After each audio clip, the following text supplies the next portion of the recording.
जंगल किनारे एक झोंपड़ी में पल्लवी नाम की सुंदर कन्या अपनी माँ कांता देवी के साथ रहती थी। पल्लवी बचपन से ही बहुत सुंदर थी और अपनी माँ के साथ उसी जंगल में रहकर बड़ी हुई थी। एक दिन पल्लवी की सहेली मधु उसके पास आई। अरे पल्लवी, चलो तालाब में स्नान करने चलते हैं। सुना है आज तालाब का पानी बहुत ठंडा है, स्नान करने में मजा आएगा। अच्छा, लेकिन मुझे माँ से पूछना पड़ेगा। क्या पूछना है बेटी? माँ, मैं मधु के साथ तालाब में स्नान करने जा रही हूँ। लेकिन बेटी, वहाँ बहुत जंगली जानवर होते हैं, बहुत ध्यान से जाना। ठीक है माँ, मैं इस थैली में अपने कुछ कपड़े लेकर स्नान करने जा रही हूँ। पल्लवी अपने कुछ कपड़े लेकर मधु के साथ तालाब पर चली गई। दोनों कन्याएं पानी में उतरकर स्नान करने लगीं। लेकिन पास ही दो शरारती लड़के झाड़ियों में छिपकर उन्हें स्नान करते हुए देख रहे थे। वो दोनों कपड़े उठाने ही जा रहे थे कि अचानक उनके पैरों से झाड़ियां हिल गईं। झाड़ियों के हिलने की आवाज उन कन्याओं तक पहुंच गई। ना पड़ेगा पल्लवी, लगता है कोई हमें स्नान करते हुए देख रहा है। हाँ, मुझे भी झाड़ियों के हिलने की आवाज सुनाई दी है। चलो बाहर चलकर देखना पड़ेगा। दोनों लड़कियां आसपास ध्यान से देखने लगी, लेकिन वो शरारती लड़के तो वहां से भाग चुके थे। कमाल की बात है, हमें झाड़ियाँ हिलने की आवाज साफ साफ सुनाई दी, लेकिन यहाँ तो कोई नहीं है। नहीं मधु, कोई तो जरूर था यहाँ, बस हमें आता देखकर भाग गया होगा। अब क्या करें? हम कल फिर से इसी जगह पर स्नान करने आएंगे। मुझे पूरा विश्वास है कि जो भी दुष्ट था वो कल जरूर वापस आएगा।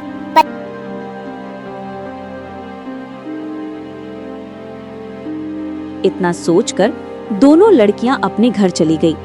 अगले दिन सुबह दोनों लड़कियां फिर उसी समय पर तालाब पर स्नान करने के लिए पहुंच गई। पल्लवी, क्या तुम्हें लगता है कि आज वो आदमी फिर आएगा? मुझे पूरा विश्वास है मधु, अगर कल कोई हमें स्नान करते हुए देख रहा था तो वो आज फिर जरूर आएगा। दोनों आपस में बातें ही कर रही थी कि अचानक सामने से किसी के पैरों की आहट सुनाई दी। चलो माधु, लगता है वही आदमी आज फिर आ गया है, चलकर देखते हैं। सामने से एक साधु ब्रह्मनाद करते हुए धीरे धीरे उनकी तरफ चल रहा था। दुष्ट, साधु होकर ऐसा पाप करते हो? क्या हुआ बेटी, मैंने क्या किया है? हमें बेटी मत बोलो, तुमने हमें स्नान करते हुए देखने का पाप किया है। ये क्या बोल रही हो तुम पुत्री? मैं तो भगवान का भजन करते हुए इसी रास्ते से आ रहा था। भगवान का भजन करके भी झूठ बोलते हो, शर्म भी नहीं आती? नहीं बच्चियों, मैं सच कह रहा हूँ। मैं तो हर रोज इसी जंगल से मंदिर जाता हूँ।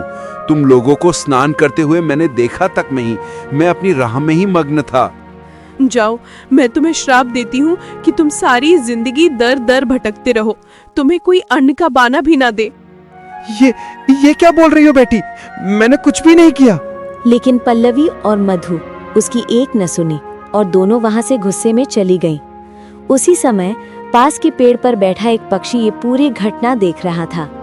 दिन बीतते गए, साधु जहाँ भी भोजन मांगने जाता, हर कोई उसे मना कर देता। कभी कोई दरवाजा उसके सामने बंद हो जाता, कभी कोई उसे दूर से ही भगा देता। धीरे धीरे साधु की हालत बहुत खराब होने लगी।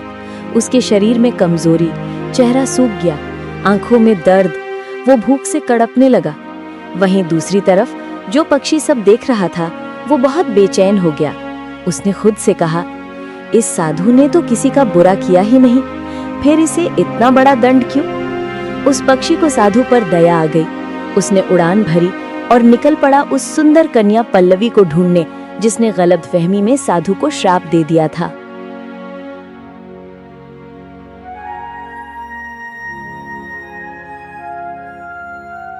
जंगल के किनारे रहने वाली पल्लवी को कुछ दिनों बाद वही पक्षी फिर दिखाई दिया।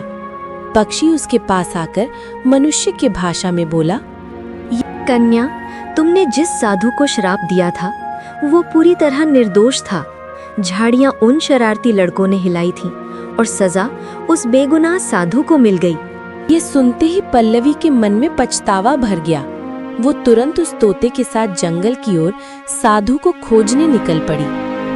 हे साधु जी, मुझे माफ कर दीजिए, मेरी वजह से आपकी ये हालत हो गई। मैं आपसे क्षमा चाहती हूँ। कोई बात नहीं बेटी, तुमसे गलतफहमी हुई थी, पर मैंने वैसा कुछ नहीं किया जैसा तुमने सोचा।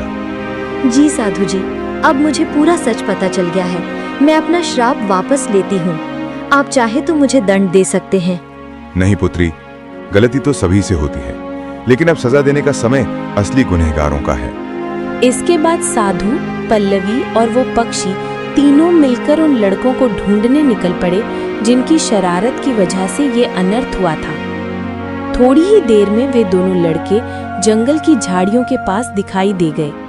पल्लवी गुस्से से बोली, तो तुम दोनों ही हो वो पापी जो हमें स्नान करते हुए देख रहे थे।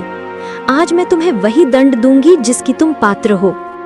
मैं तुम्हें श्राप देती हूँ कि तुम दोनों बंदर बन जाओ और सारी जिंदगी मुक्ति के लिए भटकते रहो। पल्लवी के श्राप के साथ ही दोनों लड़कों का शरीर कांपने लगा।